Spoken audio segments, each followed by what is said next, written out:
kita sangat toleransi, saudara. Toleransi dengan kedatangannya, toleransi dengan penyambutan negara, silakan. Toleransi, silakan. Dia mau pakai stadion utama Senayan atau GBK, silakan. Silakan. Dia mau bikin misa akbar yang hadir mungkin ratusan ribu atau jutaan umat Katolik, silakan. Umat Islam tidak boleh mengganggu, haram umat Islam mengganggu. Itu toleransi ya ikhwan. Cuman kita ingin menyerukan umat kita nih, umat Islam, jangan mengganggu, tapi juga jangan hadir. Jangankan hadir, nonton di TV-nya gak usah ya ikhwan. Gak usah. Mereka punya agama lakum dinukum waliyadin. Kita punya keyakinan, jangan kita campur aduk agama kita dengan agama lain. Kira-kira jelas tidak?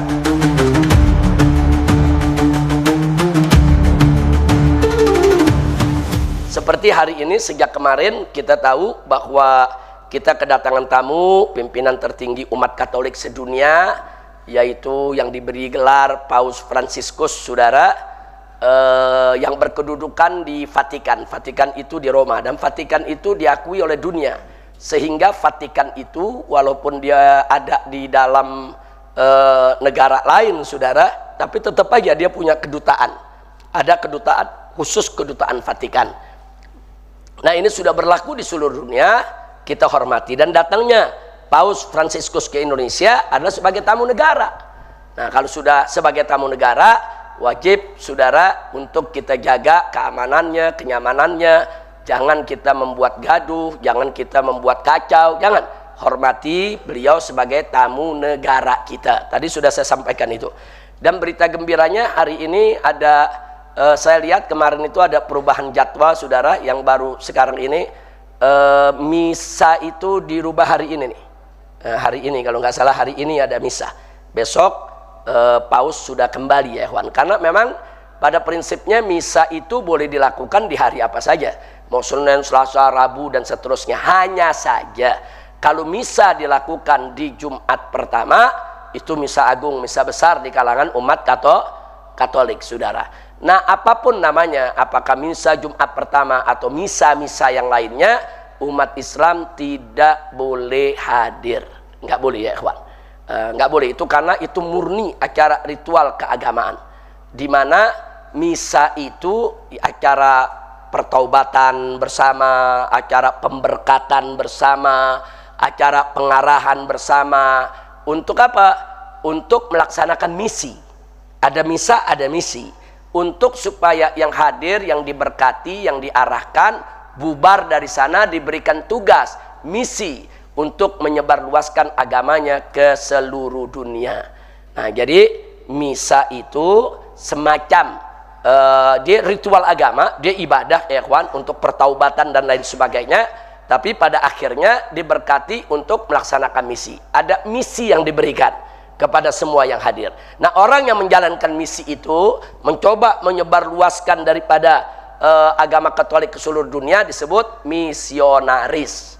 Jadi ini semua ada kaitan, ada misa, ada misi, ada misionaris. Nah, saya tidak ingin bercerita soal misi dan misionarisnya, tapi kita bicara misa sebagai ibadah mahdhah bagi umat Katolik, murni dia merupakan acara ritual ibadah, orang Islam nggak boleh datang. Haram kalau orang Islam itu datang, saudara, nggak boleh.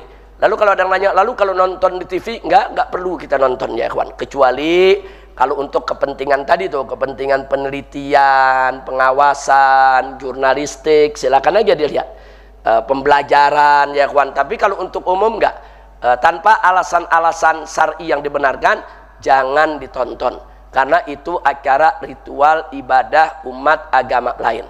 Islam sudah cukup membuat garis lakum dinukum waliyadin, saudara. Nah, itu yang perlu kita ketahui. Bahkan andai kata TV menyiarkan dari waktu jam 5 sore sampai jam 7 malam, saya serukan matiin aja TV-nya ya kawan. Nggak usah dilihat. Apalagi kalau hari Jumat diadakannya. Wah, hari Jumat pada asar itu sa'ah Fatimiyah atau sa'ah mustajabnya doa. Tapi dilakukan di hari apapun, termasuk hari ini, saudara. Jangan ditonton, matikan TV, kita isi dengan zikir, wirid, hizib, sampai sholat maghrib kita baca rotib dan lain sebagainya, sampai sholat isya selesai. Apalagi ini hari awal bulan Rabiul Awal. Kira-kira jelas tidak? Nah, jangan dikatakan kita nggak toleransi. Enggak, kita sangat toleransi, saudara. Toleransi dengan kedatangannya, toleransi dengan penyambutan negara, silakan. Toleransi silakan, dia mau pakai stadion utama Senayan atau GBK, silakan. Silakan. Dia mau bikin misa akbar yang hadir mungkin ratusan ribu atau jutaan umat Katolik, silakan. Umat Islam tidak boleh mengganggu, haram umat Islam mengganggu. Itu toleransi ya ikhwan. Itu toleransi. Ya, artinya kita persilakan mereka ibadah dengan tenang, ritual dengan tenang. Cuman kita ingin menyerukan umat kita nih, umat Islam. Nah, jangan mengganggu, tapi juga jangan hadir. Jangankan hadir, nonton di TV-nya gak usah ya ikhwan. Gak usah. Mereka punya agama-agama, lakum dinukum waliyadin. Kita punya keyakinan-keyakinan. Jangan kita campur aduk agama kita dengan agama lain. Kira-kira jelas tidak? Paham semua? Nah, jadi seruan saya jelas tuh. Yang pertama, saudara hargai, hormati kunjungan kedatangan daripada Paus Fransiskus tersebut. Kemudian kita semua jaga keamanan, kenyamanan umat beragama lain yang ingin melakukan ibadah.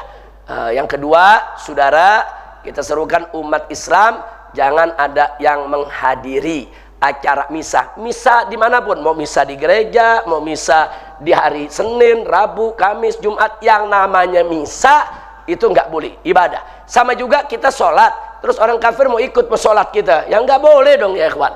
Pas orang kafir ikut sholat sama kita sebelum dia masuk Islam. Nah, misa itu ibadah, seperti kita sholat berjamaah ya ikhwan. Agama lain nggak boleh ikut. Nah, lagi pula kalau umat Islam ikut ke sana mau ngapain? Jangan-jangan nanti umat Katolik tersinggung, mau ngapain umat Islam datang-datang kemari? Jangan-jangan mau mata-matai kita, jangan-jangan mau menyusup, jangan-jangan merusak acara kita. Jangan bikin fitnah terhadap umat Islam. Jangan kita sendiri yang berbuat akhirnya kita jadi tertuduh. Na'udzubillah min dzalik. Jadi jauhi saja, biarkan mereka itu bersenang-senang. Silakan mereka misa, mau hari apa saja, mau di mana saja, itu urusan mereka. Umat Islam jangan ikut. Kira-kira jelas tidak? Nah, jadi kita sudah sangat toleran ya ikhwan. Nah, apalagi ada berita kemarin Kemenak minta Kemenfo lah untuk himbau televisi jangan ada azan jangan menyiarkan azan maghrib. Kemudian Kemenfo merespon saudara, akhirnya ngirim surat ke media-media TV nasional untuk ditiadakan azan. Ini kebablasan.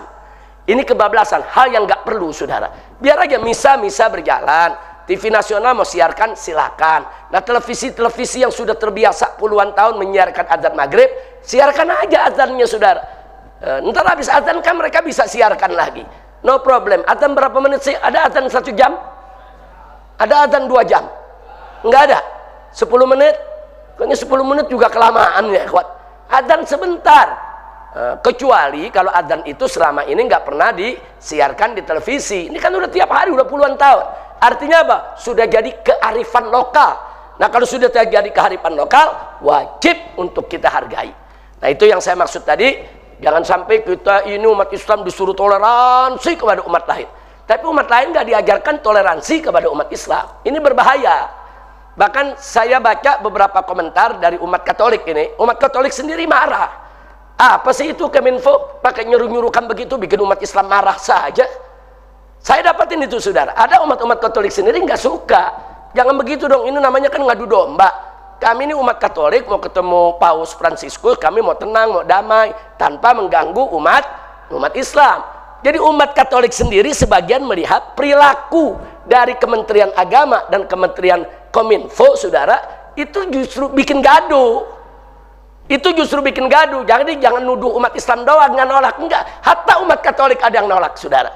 Nah, kenapa umat Katolik nolak? Karena dia paham, dia cerdas, dia tahu yang begini nih, yang bisa merusak keharmonisan kehidupan beragama. Jadi masing-masing biarlah umat Islam yang azan, yang maulidan, yang mau kebaktian di gereja urusan dia, jangan kita ganggu. Yang mau misa di gedung udah punya jadwalnya, silakan. Kita saling menghormati, menghargai, jangan saling mengganggu. Kira-kira jelas tidak? Ya, kadang-kadang memang kementerian yang suka bikin gaduh ya, Wan. Apalagi Kemenak nih, gaduh dulu kerjaannya. Saudara nggak paham. Ini mungkin gara-gara melanggar apa yang disabdakan Nabi. Nabi mengatakan idza wusidal amru ila ghairi ahli fantadhiris sa'ah. Kalau menyerahkan urusan tugas kepada orang yang bukan ahlinya, ya tunggu aja kehancuran. Nah, jadi kalau ngangkat menteri yang bagus, menteri agama mesti ngerti agama. Menteri agama mesti yang bagus agamanya. Menteri agama yang mesti perhatian kepada persoalan agama. Bukan menteri agama bikin gaduh di tengah-tengah umat beragama. Nauzubillah min dzalik. Mudah-mudahan besok di pemerintahan yang baru kita dapat menteri agama yang bagus, yang alim, yang soleh, yang amanat, yang jujur. Jangan menteri agama yang jualan kuota haji lah, saudara, yang bikin gaduh aja. Nauzubillah min dzalik.